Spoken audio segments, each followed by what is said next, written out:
One of the teachers in Fife also suggested that we come up with a symbols presentation for our pupils, because although we were using it and the staff in schools understood, it was important that children understood why we were using symbols too. So we developed a children's presentation, and it was very interesting that the children got it right away, proving once again that children very often are visual learners and open to very open to new ideas. So this was just a few slides from that. Teachers were able to use it and deliver it in their own schools. We started off using symbols so that the children were very familiar with them.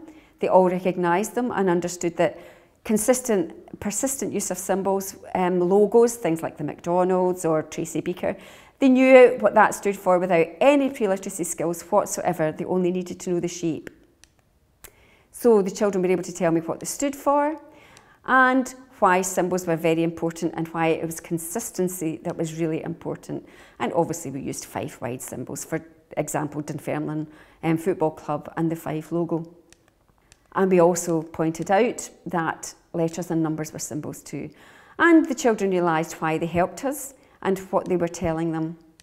And they were, of course, very familiar reminders, things like that. So what is the picture in Fife now, 5 or 6 years down the line? We're continuing to do evaluations where schools will invite me in to have a look and see if they have reached a bronze or a silver or a gold, and many of them have gone far, far beyond that. We're still having coordinators meetings where maybe 25, 30 teachers come twice a year to either a central location or up in the East Nuke of Fife. And we discuss the new developments. Other teachers will demonstrate some of the resources they've made. We're continuing to develop resources as new concepts and new vocabulary comes available, or new initiatives become available to us. And we are constantly sharing resources. Teachers develop resources, they send them in to me, and I will put them on the internet.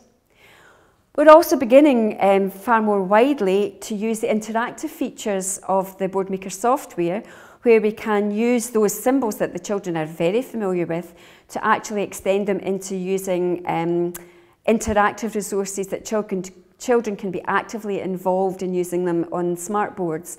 And again, that's extending curricular use, extending their use into social emotional awareness and their literacy and numeracy. So symbol use is going to be never ending, and thank you for listening.